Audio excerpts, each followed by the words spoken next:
రోజు రాసుకున్న డైరీ అది. అదే ఈరోజు నేను మీకు ఈ వీడియోలో చెబుతున్న శ్రీ సాయి సచ్చరిత్ర. ఇది ఎవరో ఊహించి రాసిన కథ కాదు. ప్రత్యక్ష సాక్షి రాసిన సాయిబాబా యొక్క జీవిత చరిత్ర. అంతేకాదు, అప్పట్లోనే అనగా 1903, 1906, 1915 సంవత్సరాల్లో కాశీనాథ్ గోడ్సే లాంటి ఫోటోగ్రాఫర్లు తీసిన సాయిబాబా యొక్క అసలు ఫోటోలు ఈ రోజుకు మనకు కనిపిస్తాయి. ఆ ఫోటోల్లో బాబా నిలబడిన ఆ తీరు, ఆయన కళ్ళల్లోని పవర్ని చూస్తే చాలు ఆయన ఒక సాధారణ మనిషి కాదు అని మనం అర్థం చేసుకోవడానికి.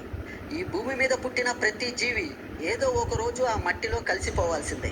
కానీ సాయిబాబా జీవితం చివరి దశలో జరిగిన ఒక చిన్న సంఘటన ఆయన మహా సమాధికి సంకేతకంగా మారింది. బాబా ఎప్పుడు తన తల కింద ఒక ఇటుకని పెట్టుకొని పడుకునేవారు. ఆ ఇటుక మామూలు ఇటుక కాదు మిత్రులారా. అసలు ఎందుకు ఆ బాబా వారు ఆ ఇటుకను ఎంతో ప్రాణంగా చూసుకునేవాడు అంటే, ఆ ఇటుక వెనక ఉన్న అసలు కథ ఏమిటంటే, ఆ సాయిబాబా యొక్క గురువుని ఎవరో ఒకసారి కొట్టినప్పుడు ఆ ఇటుకకు తన గురువు యొక్క రక్తం అంటిందట. అందుకే సాయిబాబా గారు ఆ ఇటుక మీద తన గురువు యొక్క రక్తం ఉండటం వల్ల దాన్ని ఎంతో ప్రాణంగా చూసుకునేవారు.